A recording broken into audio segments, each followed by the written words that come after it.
Hello everyone, welcome you all to the Achievers Adda. So Telangana గురుకుల DL result కి సంబంధించి ఒక క్వశ్చన్ అయితే ఎక్కువ మంది రైజ్ చేస్తున్నారు. తెలంగాణ సెట్ 2022 మార్చ్ 2023లో కండక్ట్ చేశారు.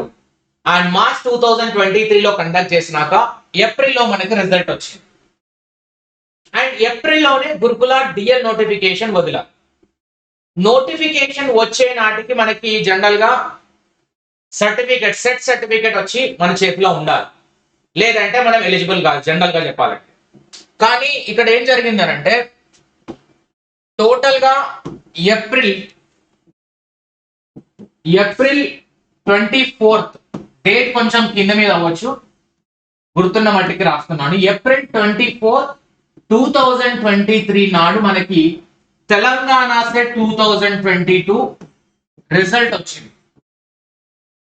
రైట్, రిజల్ట్ డేట్ ఇది. కానీ ట్రైబ్ మనకి ఇచ్చిన నోటిఫికేషన్ డేట్ వచ్చేసి ట్రైబ్ డేట్ ఏంటంటే ఏప్రిల్ 17వ తారీఖు మనకి నోటిఫికేషన్ ఇచ్చారు. 2023 రోజు ఏప్రిల్ 17, 2023లో మనకి ట్రైబ్ నోటిఫికేషన్ ఇచ్చింది. యాక్చువల్ గా ఇక్కడ చెప్పాలంటే సర్టిఫికెట్ వెరిఫికేషన్ కూడా జరగలేదు ఏప్రిల్ 24 నాడు. ఓన్లీ రిజల్ట్ మాత్రమే వచ్చింది. వెరిఫికేషన్ అనేది మే 4th ఏదో జరిగినట్టుంది, ఒక వారం తర్వాత. సో అలాంటప్పుడు ఈ వెరిఫికేషన్ అనేది ఇప్పుడు జరిగింది, సర్టిఫికెట్ అనేది మే తర్వాత, మే లాస్ట్ వీక్ లో ఎప్పుడు వచ్చింది చేతికి.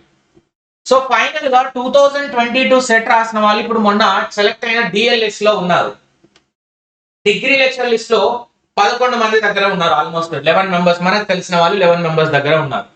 సో ఇప్పుడు ఆ వాళ్ళు ఈ ట్రైబ్ నోటిఫికేషన్ వెరిఫికేషన్ లిస్ట్ ఇచ్చిన 1:2 లోకి వెళ్తే వాళ్ళు సెలెక్ట్ అవుతారా అంటే, సార్ సారీ టు సే ఖచ్చితంగా డిస్క్వాలిఫై చేసి పంపిస్తారు. That is for sure. Reason behind it, 2018లో జరిగిన గురుకుల నోటిఫికేషన్ 2018లో జరిగినప్పుడు సేమ్, అప్పుడు కూడా టీఎస్ఏ 2018 నోటిఫికేషన్ లో క్వాలిఫై అయ్యి రిజల్ట్ రాలేదు, రిజల్ట్ కోసం వెయిటింగ్, లేదంటే రిజల్ట్ వచ్చి క్వాలిఫై అయిన వాళ్ళు ఉన్నారు.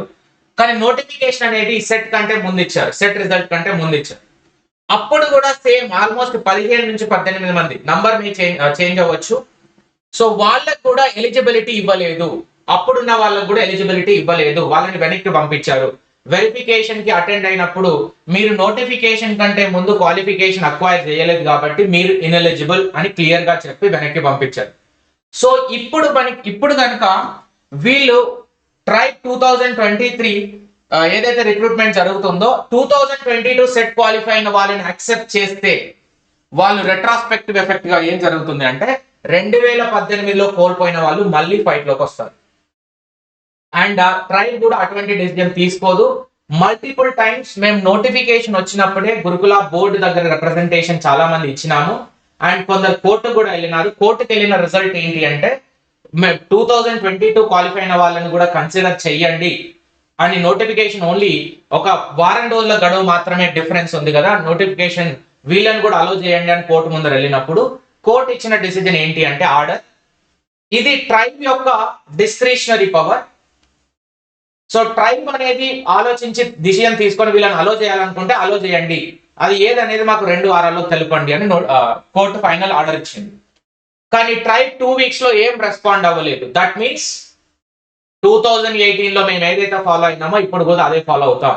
కొత్తగా ఫాలో అవుతే మళ్ళీ 2018 వాళ్ళు మళ్ళీ వచ్చి మళ్ళీ కేసేస్తారని వాళ్ళ ఫైనల్ డిసిజన్ అనేది ఏం ఇవ్వలేదు.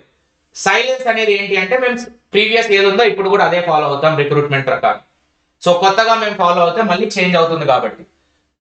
సో ఖచ్చితంగా వెరిఫికేషన్ కి వెళ్ళినా కూడా ఉపయోగం ఉండదు. కానీ నేనేమంటున్నాను, వెరిఫికేషన్ కి వెళ్ళి మీ ఫైనల్ సబ్మిషన్, ఫైనల్ రిక్వెస్ట్ అయితే వాళ్ళ ముందర అడగండి. ఒకవేళ వాళ్ళు కన్సిడర్ చేస్తేనేమో మనం సేఫ్ జోన్ లో ఉంటాం.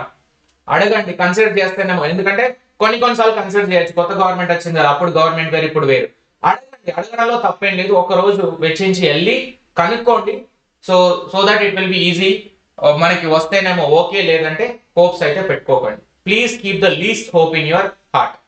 ఎందుకంటే హోప్స్ పెట్టుకొని మళ్ళీ అక్కడికి వెళ్ళినాక ఏదో ట్రై చేసి మనకి జాబ్ పోయిందనే ఒక మెంటల్ స్టేట్ లోకి వెళ్ళడం కంటే ఎక్స్పెక్టేషన్ తక్కువ పెట్టుకొని ట్రై చేయండి. సో ట్రై చేయడం వల్ల తప్పేం లేదు. కానీ as per rule you are ineligible. Very sorry to say. Right, thank you so much. That is what I wanted to convey with this video.